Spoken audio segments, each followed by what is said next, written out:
The Peloponnesian War has concluded, bringing peace to Hellas for a short time. You are part of a company of 10,000 Greek mercenaries, hired to support Cyrus the Younger in his struggle to claim the Persian throne from Artaxerxes II, his brother.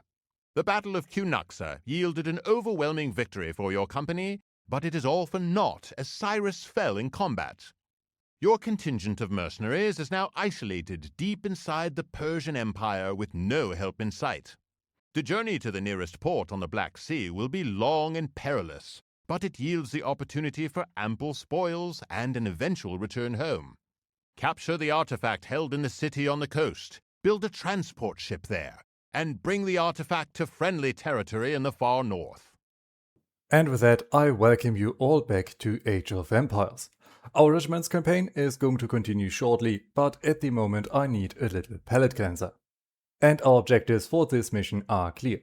We are supposed to capture the artifact and we have to escort said artifact to our government center in the north of the map. And we also got the following hints. We have to choose our building sites carefully. We also have to use our resources wisely, for they are in short supply.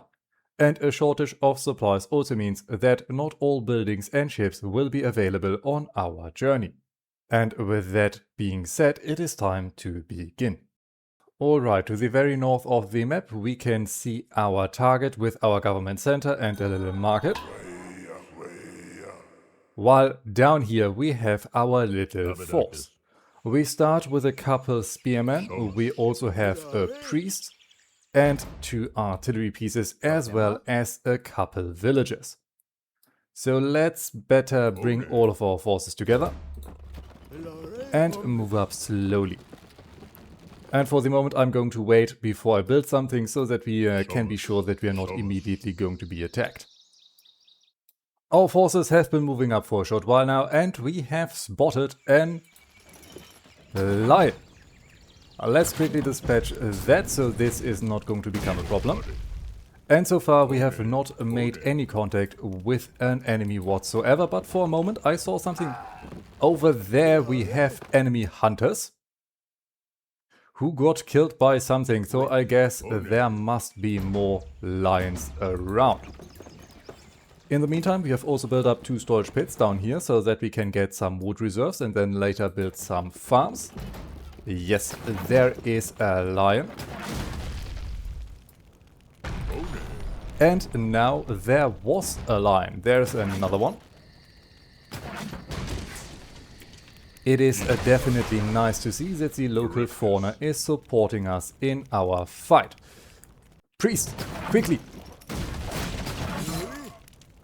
Well, or not so quickly. I was hoping we could convert someone. Yes, we have some more forces at our disposal.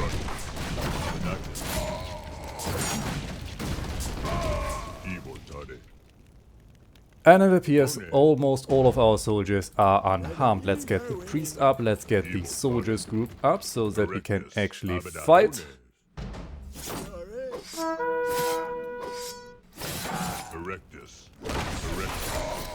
And I am surprised that we are not attacking the enemy villages.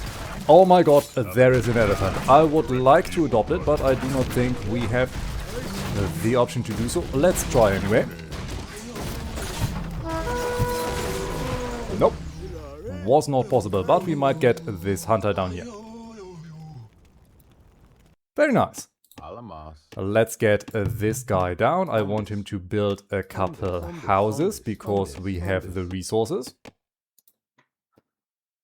And up here we have to check the diplomacy and it looks like we have all of them sent to neutral. Let's put them on enemy so that we begin to get rid of the civilian population.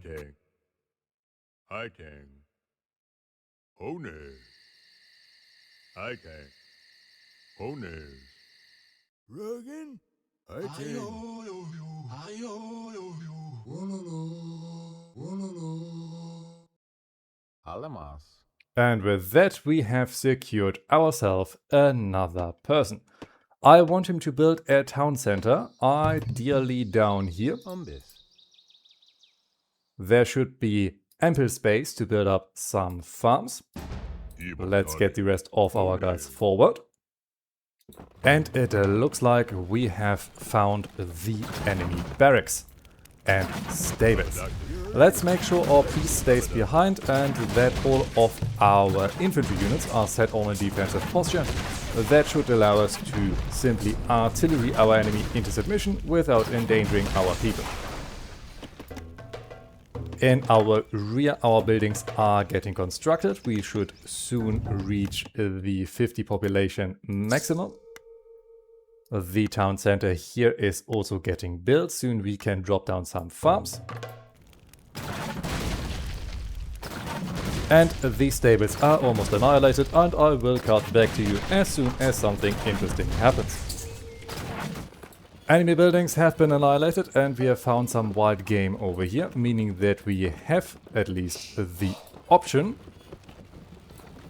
to get some more meat on the front line. We have an enemy elephant now under our command. And our infantry is going to get rid of the remaining enemy settlement. Let's quickly join the elephant to our forces.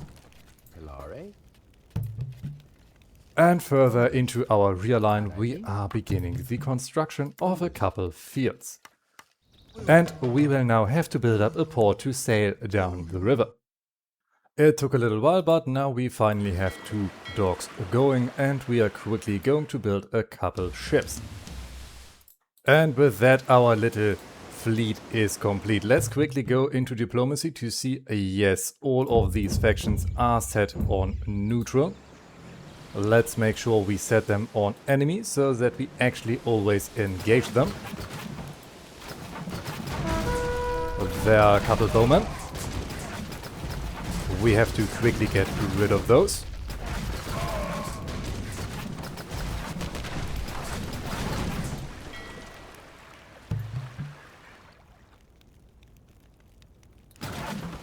And we also have a guard tower that we have to dispatch. We have to be careful, these guard towers are dangerous, they can easily set our ships ablaze.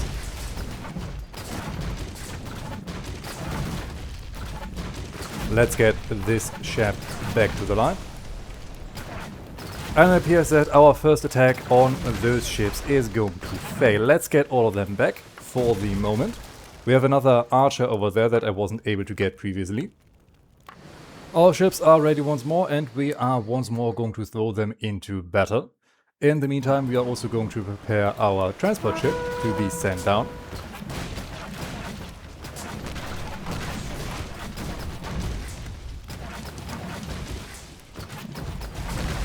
The enemy guard tower is down, our ships are getting repaired wherever necessary and we can begin to sail further down.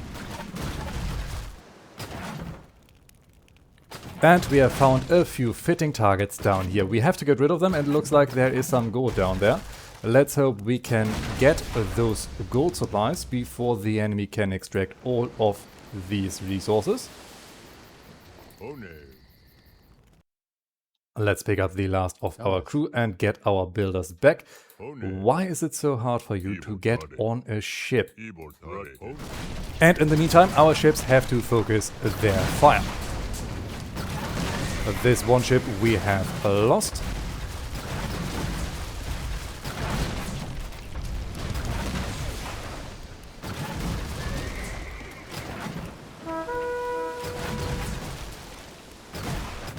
Okay, we were able to dispatch a couple of their forces. Let's now quickly focus on their stables and their archery range. In the meantime, we are still trying to pick up some of our guys. Come on. Wonderful. Now let's get these things down.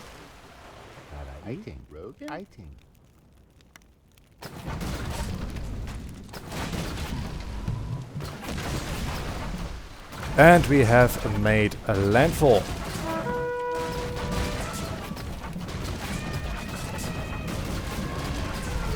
Soldiers, please be on the defense. Priest, please get us some more guys. And not die, please.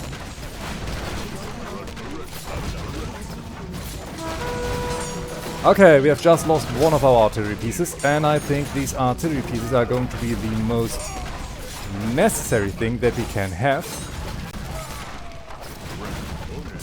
Let's get our guys back, focus our artillery on the destruction of the guard tower. It looks like the way is clear. Let's get our guys in and finish our destruction. Our guys have arrived, so let's make sure we immediately begin the construction of, well, better not a storage pit, but of a town center, so that we can get even more people out whenever we need. And with that, another enemy is destroyed. We can soon see an influx of gold, so let's make sure we can get some siege workshops and also 1 or 2 academies out, so that we have enough fighters.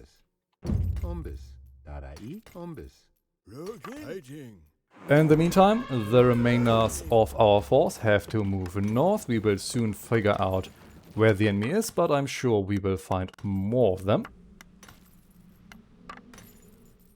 There is some movement down there. It looks like we have some woodcutters.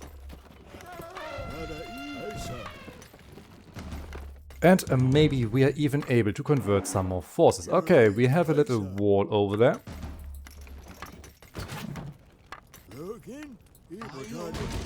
Let's quickly convert one of their guys. He is not going to make it, but he is also only there to explore in our sales. We have some more gold down there that I desperately need. And we have a siege workshop. Let's order the construction of 2 more ballistas. These guys are soon going to kick the bucket. Let's order our guys to destroy the storage pit so that they have something to do.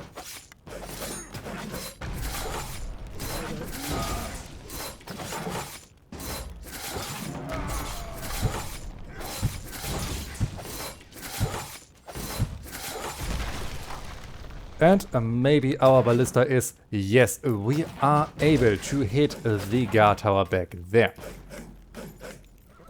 And it looks like we have received reinforcements. I want these guys to not attack. And these guys also have to be on the defensive. I do not know how many forces the enemy has. This is a general unit. Interesting.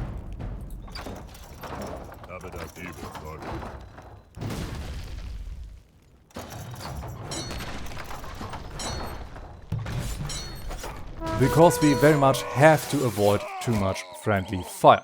Now, let's order our guys to begin with the destruction of these walls. And as soon as we are through those walls, we can push forward. We have more people ready. And we are through the first sets of walls. Down here we have a little bit of trouble because we are getting attacked left, right and center. Let's order our heavy artillery to support.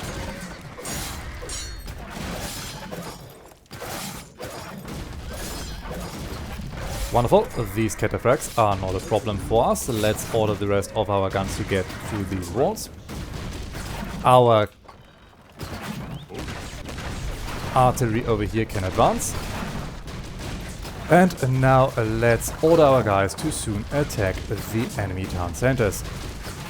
These people have to be on the lookout for enemy units. They can, however, harass the civilian population as much as they please. Come on guys, move forward. Okay, if you need more invitations to get through these walls, we are going to make sure you have the space you need. And it looks like the enemy has sent more forces out. Let's get all of these units to push up. I'm sure we are going to lose this artillery piece, but I also do not care about it. Maybe we can, however, get one of these legionaries into our service. And we can now send the rest of our forces forward to destroy the enemy.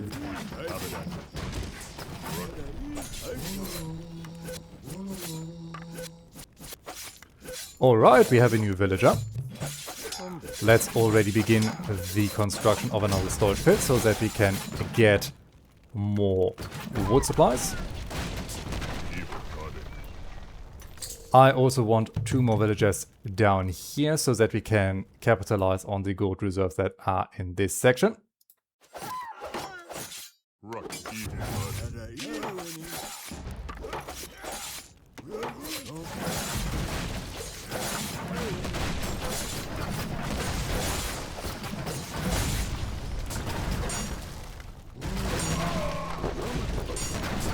And with that, the next faction bites the dust. This leaves only one of them standing, and I report back once this cluster has been destroyed. While our people prepare the next attack, we have time to get all of our forces healed up, as long as we stay out of range of those towers, of course. Let's make sure we get some additional builders forward, because we do not need so many people down here anymore. You two are perfect. Let's get them up here. We are also going to build another storage pit so that we can get those gold reserves. Down here we get even more gold.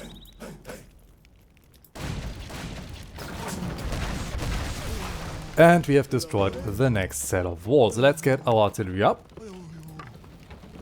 And prepare for our advance, because as soon as we have cracked those walls, I'm absolutely certain the enemy is going to swarm us. Alright, we have our base mostly set up.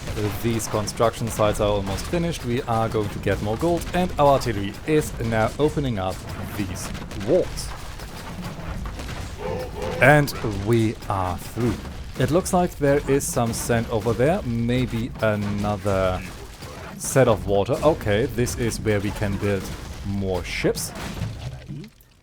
These gold reserves are depleted. Let's get more people going on that.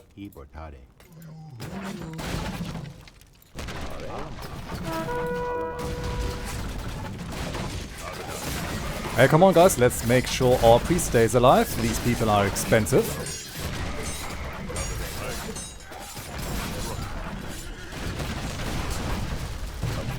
And enemy ships are showing up. Let's get these guys over here and let's build some ships of our own. We do not have this many resources at the moment. Our priest is gone. That was it with our healing capabilities. And it looks like our artillery is also going to say good night. Well, this is certainly far from perfect.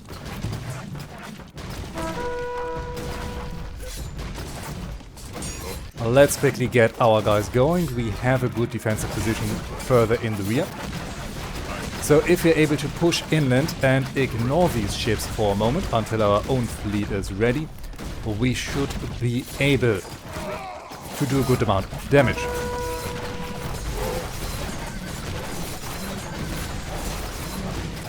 And I hear enemy priests. We are going to lose some of our soldiers to them. Can we get rid of those stables? These guys, I want you to focus over there. You guys, please get rid of enemy infantry and archers. And enemy ships are a problem. We have one of our ships out, but it is certainly not going to be enough. Let's pull back for the moment.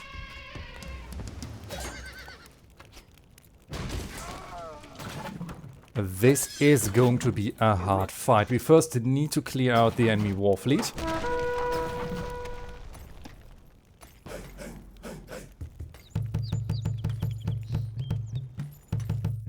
Let's queue up some more forces.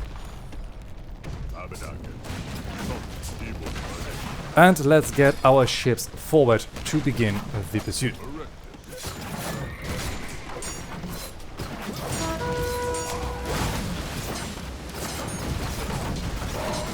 Maybe we can kite the enemy around a bit to avoid some of the damage.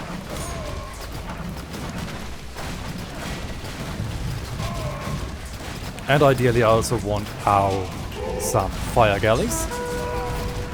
Because it looks like we are not going to be able to destroy all of the enemy war fleet. At the moment, however, we have some good ground. An enemy catapult is out there.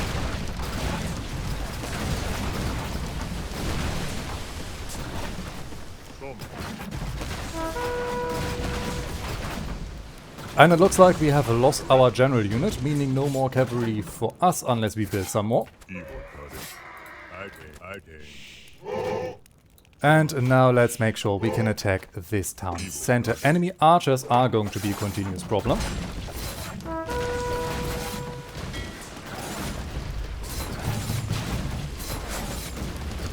And we now have a fire tyranny. We are able to do some more damage here.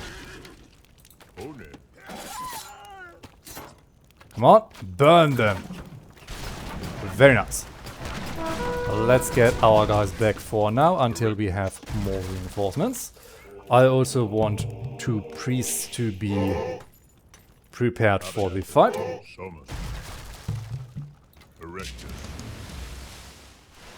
And I have the feeling that we are not going to be able to progress unless we have destroyed those priests. So let's get our guys forward, destroy this fortress over here.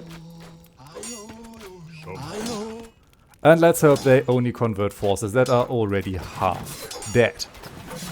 Do we have more fire ships? Yes, we have. Let's get them forward. And let's hope we can break through relatively quick. While we're doing some damage to the walls, you guys, come on, please attack this section of wall right in front of you.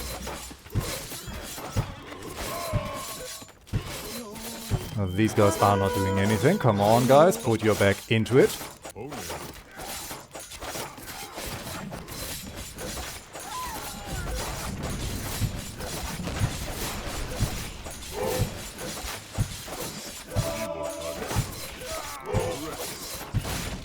Finally, we have destroyed one set of walls. We can push forward, but we still have some units that are not fighting.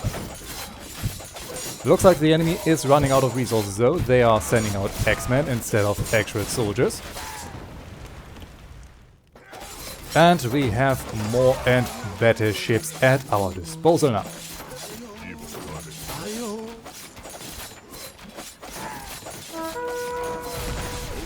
Come on, you guys, push in and destroy all that they have.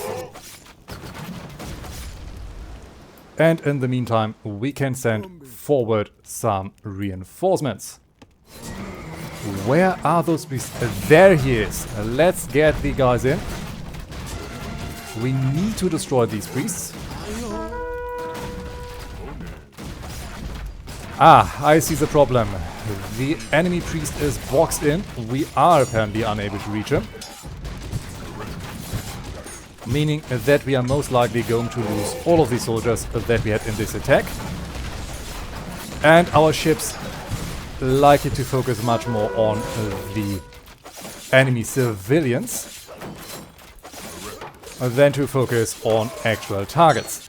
Meaning that we are most likely going to lose this first stage of the battle. Not that it would matter though. People are expendable.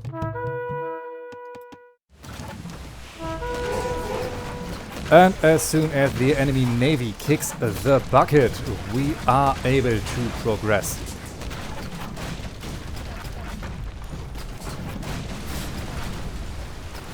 Well, some of our guys didn't read the memo. Let's get them up.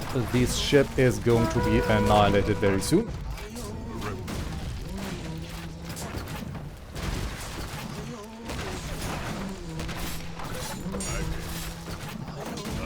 All of our guys need to focus on that temple, because then the way forward is free. Come on, come on, come on. Yes! Finally, let's get this bloody priest annihilated and get in towards those towers. Once these towers are gone, enemy infantry should also fall relatively quickly. More of our own forces are now getting brought up. And I think I should probably assign a number to those academies so that we can continuously spam them out.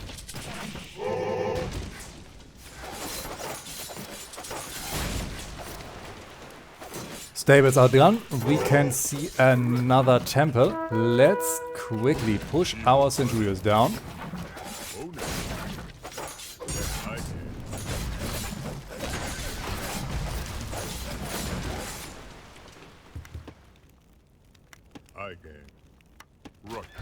And let's get another group of reinforcements in. These guys can begin the attack on the temple. I do not want more priests to harass us. And over here, these troops can destroy the guard tower and then the enemy fleet. Or better, the enemy docks. From there, we only have this area. I think this is where the artifact is. And soon those ships are going to get too close to the beach and then we are able to scuttle them. Like this, for example.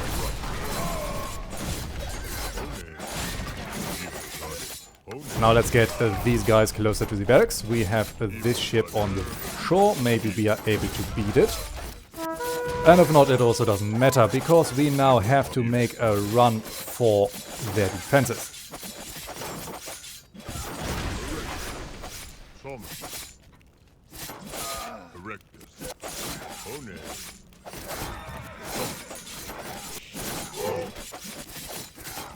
They have more town centers. We will have to get rid of them if we want to stop them from constantly pumping out new villagers. Speaking of pumping out, let's get some more recruitment going. We have not so many guys ready.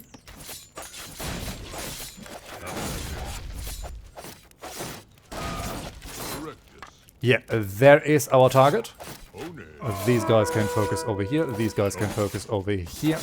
And we can now build up transport. We have reached our population limit. I'm sure we are soon going to lose it again.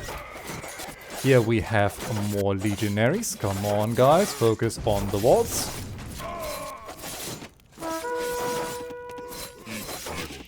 These people can play cleanup crew.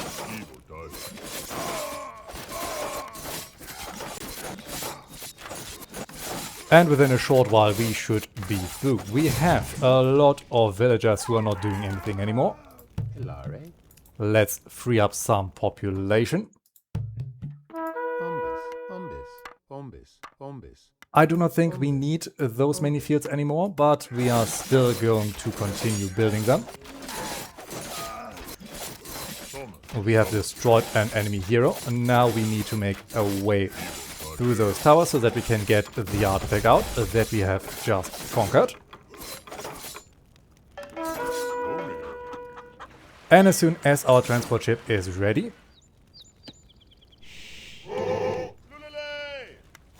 we can hope to win this campaign. We still have an enemy ship in the area. Let's just ignore it. Let's get our people going, and we are in the prospect of killing off the rest of the enemy soldiers. Now all we effectively need to do is to get this artifact on the ship and then avoid it to get sunk. The boat is loaded up.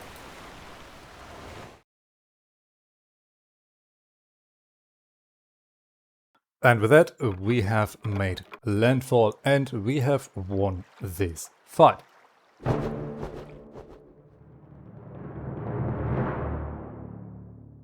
After 2 long years, your men glimpsed the sea and a route home at last. The token Persian resistance was no match for your battle-hardened troops, but the rigors of the journey nevertheless took a toll on your men. As you and your warriors sail home to Hellas, you begin to ponder your observations and discoveries with regard to the nature of the Persian interior and military tactics. The idea strikes your mind to fill a book with the story of your journey and your newfound knowledge. Perhaps someone in the following years may find it useful. And the person who's going to find this very useful is, of course, Alexander the Great. And now let's have a quick look at the statistics of this battle. We had by far the strongest military, while our adversaries had a bigger economy, and thanks to our conversions we had a higher religious score. We were able to kill over 216 of our enemies and we razed over 116 buildings, while we took 81 losses. But we didn't have the largest army. This was Persia with the orange color. And when we take a look at the economy, we clearly collected more gold than anyone else. But others had more villagers. And it looks like the Persians in orange have also given out massive amounts of tribute to the other factions. I guess so that they can get a head start on their military. It didn't help them though. And as predicted, we had more conversions than our enemies. But they were able to steal over 6 soldiers from us. And if you take a look at the timeline, we can see how quickly our enemies faded, and that at some point our enemies were actually able to do a big number on us. But at the end, they fell down pretty quickly. And now it is time to look into the history of this ancient conflict. Following the end of the Peloponnesian War after 404 BCE, numerous experienced soldiers from the various city-states found themselves to be out of work. Greek hoplites were the most formidable infantry soldiers in the West at the time, and many found employment overseas as mercenaries. In 401 BCE, Cyrus the Younger rebelled against his brother Artaxerxes II, seeking the throne of Persia for himself. The nucleus of his army was 10,000 Greek mercenaries, most of them heavy infantry. The Greek force was originally led to believe that they were being sent on a punitive expedition into the interior of Asia Minor. When Cyrus continued to march into Mesopotamia, the mercenaries were thrilled by the prospect of further riches and glory. They met the Persian forces under Artaxerxes II at the Battle of Cunaxa, where the Greek infantry dominated the field and engineered a victory. Unfortunately, Cyrus was slain in combat, rendering the achievement null and leaving the 10,000 Greeks stranded in the heart of enemy territory. Xenophon's book The Anabasis, literally going inland in ancient Greek, tells the story of the harrying expedition. The Persians, feigning peaceful intentions, summoned the Greek commanders to negotiations, where they were treacherously slain. Appointing new commanders, Xenophon among them, the company began the long journey north to a suitable port on the Black Sea. Although the Persians seldom harassed the Greeks, the elements took their toll over the next 2 years and only roughly 4,000 troops made it to the coast, where they reportedly rejoiced, yelling "Thalata, Thalata," the Greek word for the sea. The March of the 10,000 is considered to be one of the greatest survival stories of all time. The tactical and logistical knowledge that the Greeks brought home proved integral to the evolution of the military structure over the following decades, as ranged and mobile units were added to the core of heavy infantry that the Greek city-states had relied upon for decades. Furthermore, the internal instabilities of the Persian Empire were made known to the Greeks, who would eventually capitalize on their advantage. And with that, this episode has come to an end. I hope you've enjoyed it, and I thank you all for watching. And until we meet again, I wish you all a great time.